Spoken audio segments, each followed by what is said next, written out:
Vamos lá. Isso é uma crise constitucional em essência, né? A Constituição diz que cabe ao governo federal o controle das fronteiras e fazer valer a lei, law enforcement, né? Então tem que fazer valer a lei, e a lei diz que não pode entrar de maneira ilegal. O governo Biden está deliberadamente escancarando as fronteiras, permitindo a entrada, uma invasão de inúmeros imigrantes ilegais.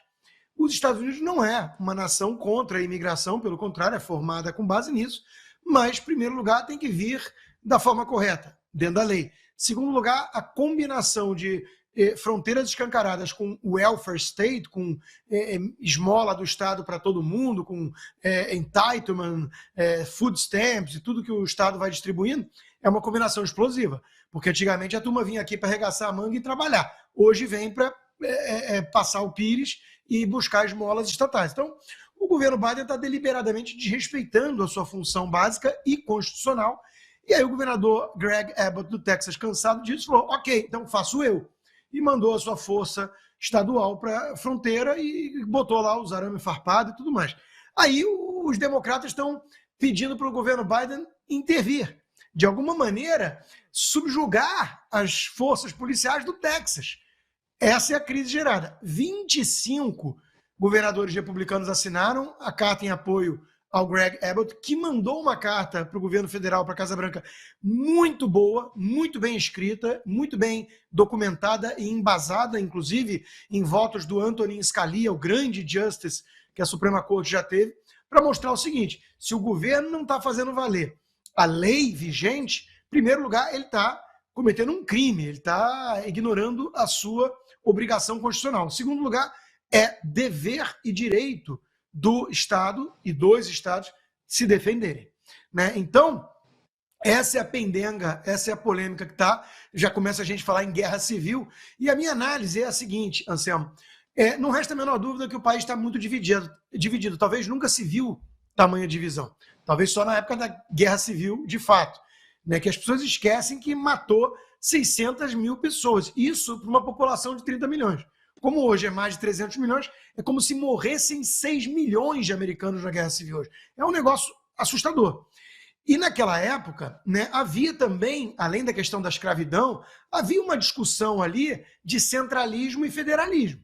Então, a turma que entende que essa é uma nação feita com base no federalismo, que garante muita autonomia aos estados, né, e poucas coisas que deveriam caber à União, e que a União não está cumprindo, né, essa turma não vai aceitar calada o Biden ficar ameaçando o quê? Tomar a arma de todo texano para se proteger dos mexicanos, né? Não vai rolar. Então, esse é o clima que está acontecendo e o país está dividido, mas é uma divisão que a gente consegue ver os resultados a olhos nus. As cidades administradas por democratas, com a visão progressista, que a gente vinha discutindo aqui de leniência e negligência com crime, nessa coisa de defund the police, de crime de furto abaixo de $1.000 ser misdemeanor, ser uma coisa pequenininha que o cara sai da loja peitando o policial. Isso é uma coisa que está esgarçando o tecido social nessas cidades e destruindo cidades lindas como São Francisco.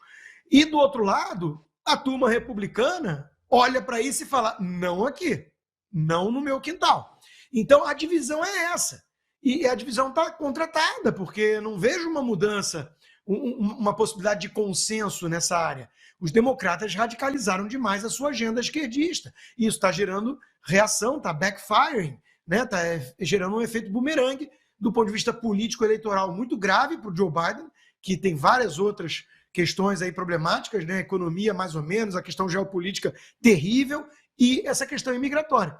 Então, os republicanos estão nadando de braçada, entre aspas, mas existe uma divisão cosmopolita liberal progressista nos Estados Unidos, esquerdista, versus a turma mais do centrão, a turma mais do subúrbio, que quer fazer valer a lei e a ordem, e as tradições, e os bons costumes, né?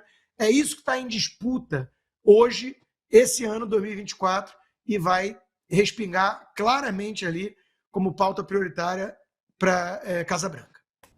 Olha, se nós olharmos para esse episódio da história a partir de uma perspectiva de big picture, nós vimos que é mais um capítulo da tentativa do Texas de se tornar independente, o que seria algo bom.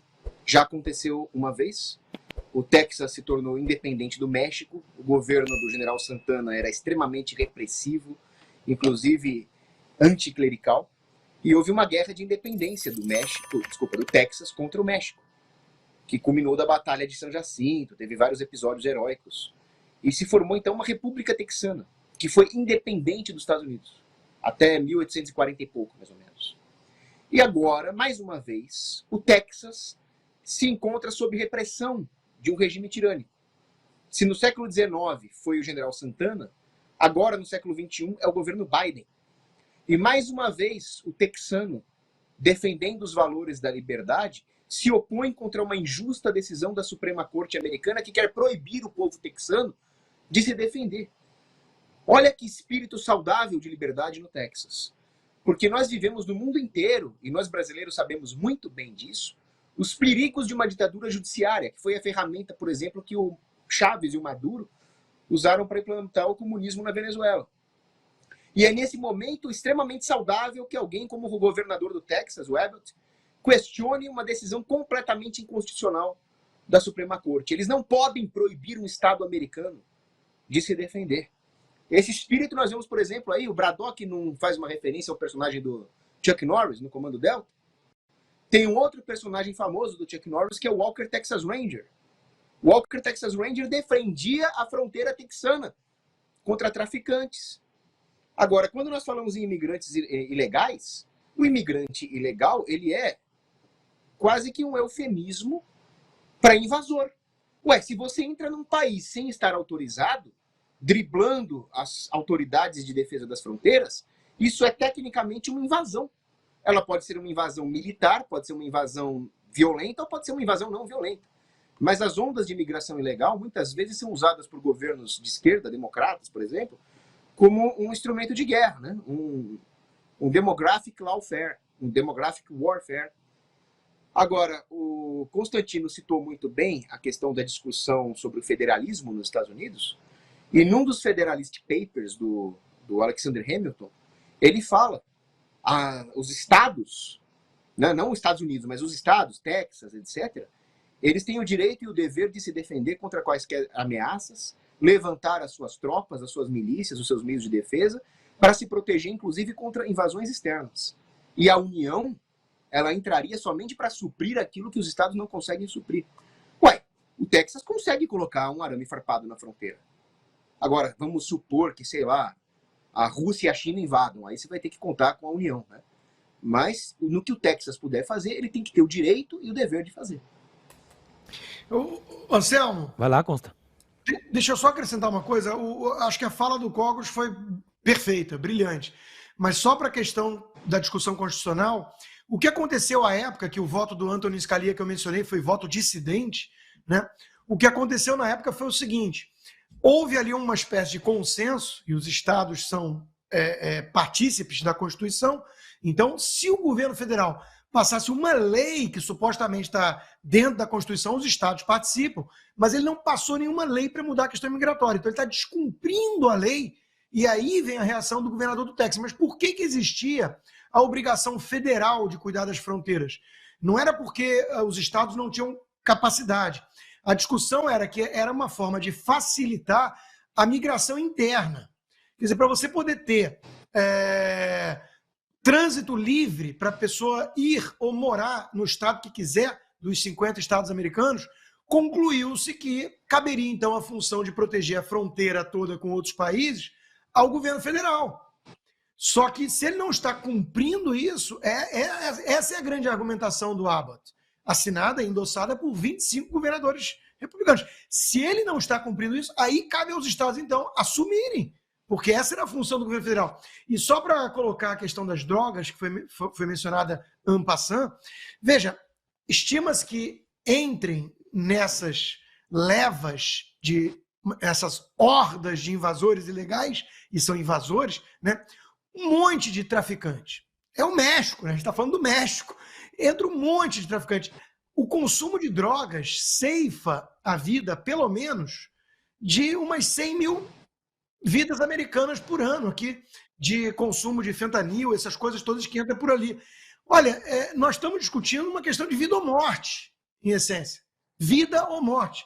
Como é que um país da dimensão dos Estados Unidos não protege, não olha suas fronteiras?